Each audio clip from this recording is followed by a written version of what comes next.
Everyone, thank you for coming.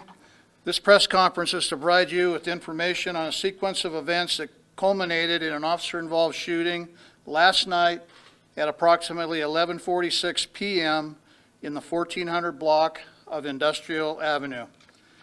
I will provide information on police procedures and evidence relevant to the case that will give you and the public a better understanding of what took place based on what we know right now. We are at the early stages of this investigation, and it could take some time to complete. Our understanding of the incident may change as additional evidence is collected and reviewed, and we will update as needed. At approximately 11:19 p.m. on May 23rd, officers responded to an area near the Ledgestone Hotel.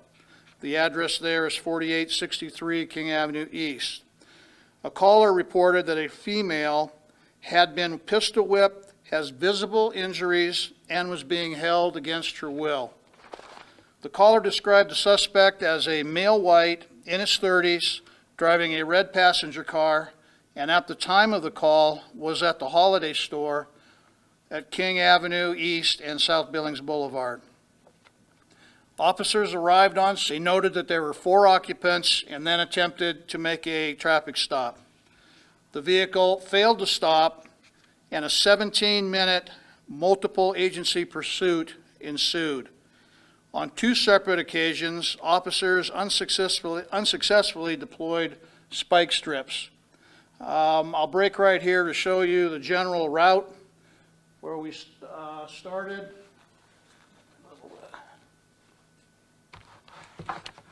Even brought one. So we started on South Billings Boulevard. We went up 6th Street West to Grand Avenue, all the way to Shiloh, south on Shiloh to Monad, east on Monad to Plainview, and then into 1301 Industrial. While in I should say twice during that route, we attempted to deploy stop sticks and were unsuccessful. The suspect led officers to the apartment complex at 1310 Industrial and circled the property several times, cutting through the parking lot, an alley, a playground, and side streets before getting high-centered on a concrete barrier that separated the parking lot at 1301 Industrial and Fireside Lanes, which is just to the west. Officers ordered the suspect to drop the gun, and he had, I forgot to mention that earlier, through the pursuit he was waving a gun out the window, and upon getting high-centered they could see that he had pointed the gun at his head. Officers ordered the suspect to drop the gun and get out of the car. However, he refused to comply, and a 5-minute standoff occurred. The suspect repeatedly disobeyed commands and continually displayed the weapon to officers. It should be noted that there were still 3 other occupants in the car, and they were unable to get out. After approximately 5 minutes of negotiation, the suspect got out of the car, held the gun to his head, and began to run across the parking lot toward officers. He stopped in the middle, and again, orders were given to stop and drop the weapon. The suspect did not comply. At this point, officers attempted a less lethal option and fired 3 beanbag rounds, striking the suspect. The suspect spun clockwise and pointed the gun at officers in the west parking lot. Simultaneously, 5 Billings police officers and 1 Montana Highway Patrol trooper fired multiple rounds at the suspect. He was hit and collapsed. I do not know how many rounds were fired by each officer, how many times the suspect was struck, nor body location. We will learn that information from the autopsy. While the suspect was in the parking lot, officers worked to get the occupants out of the car and to safety.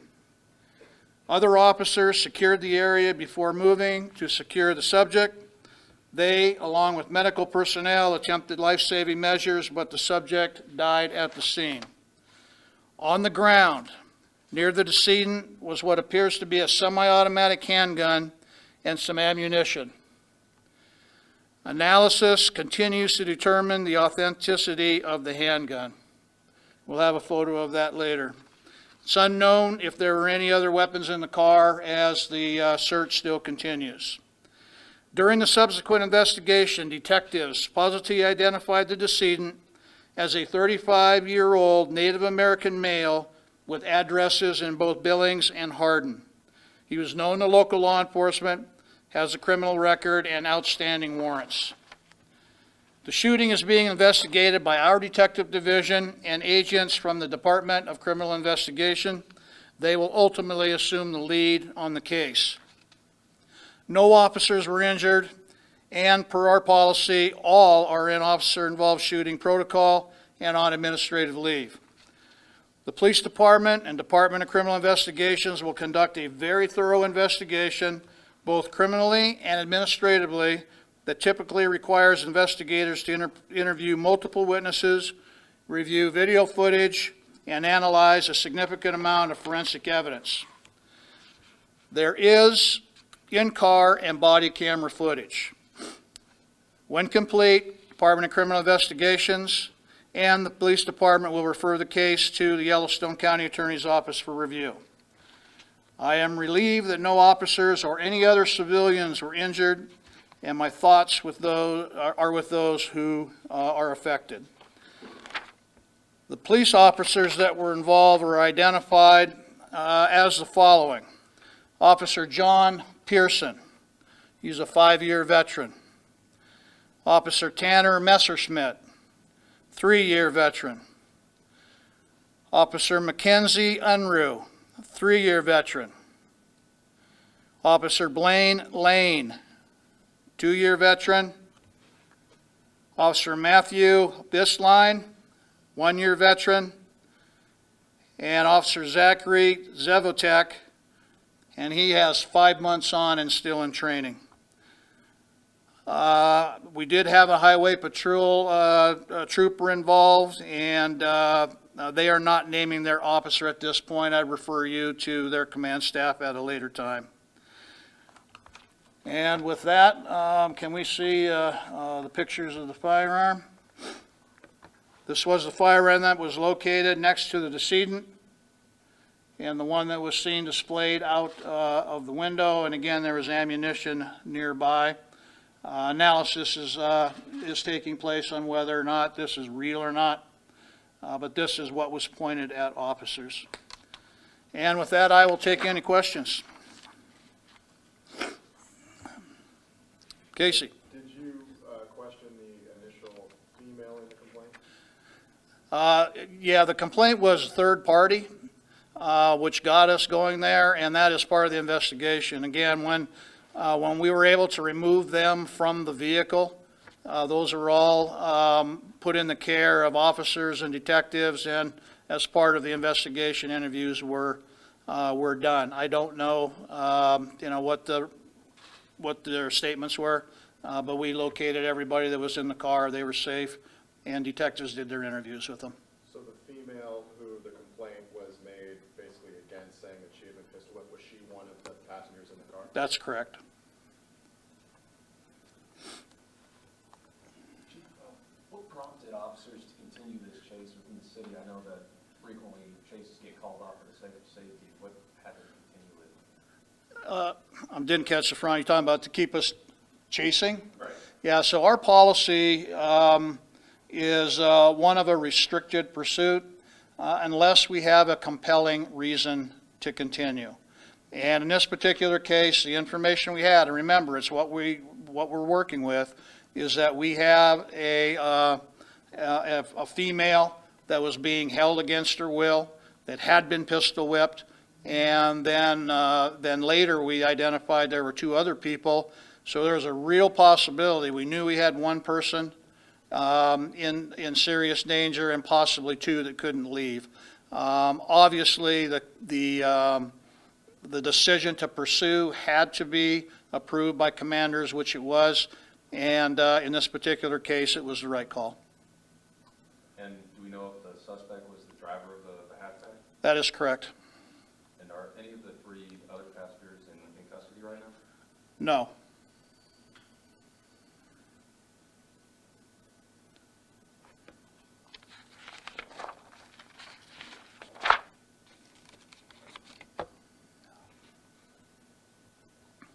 And any of the 5 officers previously fired their weapons during a call? Before, on another incident, or no?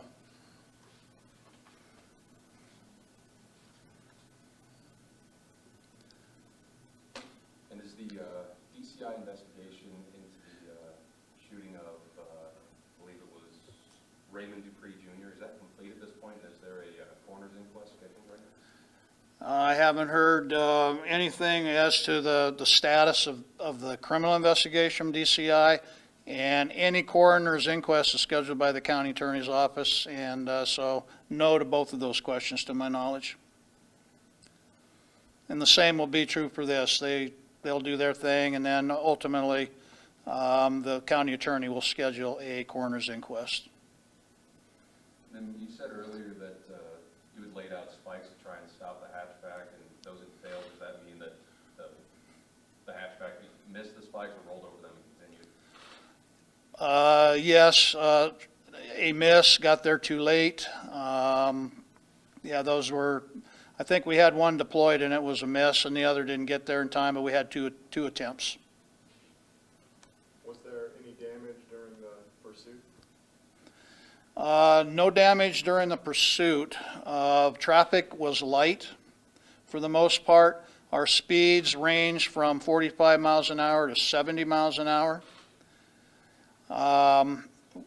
And we do know that, you know, we're always tracking the directions that our shots went, because we are responsible for all of those. So we'll be looking at, you know, buildings and stuff like that in case we had some rounds that, you know, that went that way. So potential, yes, you know, we got some damage because of the shooting, but in relation to the pursuit, no. What is the analysis of whether or not this handgun is legitimate or not? What does that look like, and how long is that process expected to take? Well, we generally don't make any conclusions of whether the officer's actions were correct or legal or whatnot till all the facts are in, till everything's done, till we can review all the evidence. And so, you know, those, again, are coming from third-party agencies, which gives you that independence and transparency on what we're doing. We certainly will look at our policies and procedures to make sure that we're doing things the right way within our administrative process. And so you have two separate processes that are going. And once we get our analysis done, then we'll determine, you know, if our, you know, officers were within policy, acted appropriately within law and all that. But we are several hours out with this. But I would say, you know, just at the general overview of what took place, you have an individual refusing to comply with lawful orders and points a handgun at officers.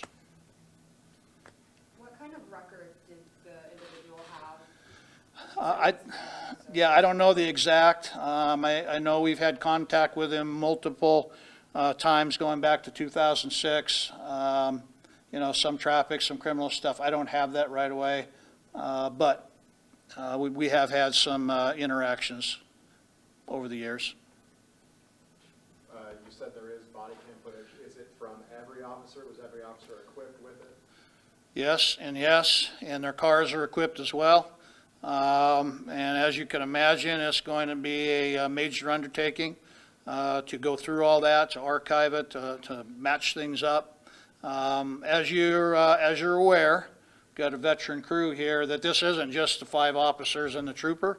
You pretty much, we had 2 shifts on duty, and there's a lot of people that are coming to respond to this. And all of them will have their cameras going, at least the in-car camera. And so we need to go through all of that. Yes, so it's available, but we certainly need to take a look at it, and it's part of the evidence that we'll be looking at. Is MHP also equipped with in-car cam as well as body cam? I will ask the captain there just to say yes or no. The question was, you have cameras. Yes, the in-car or body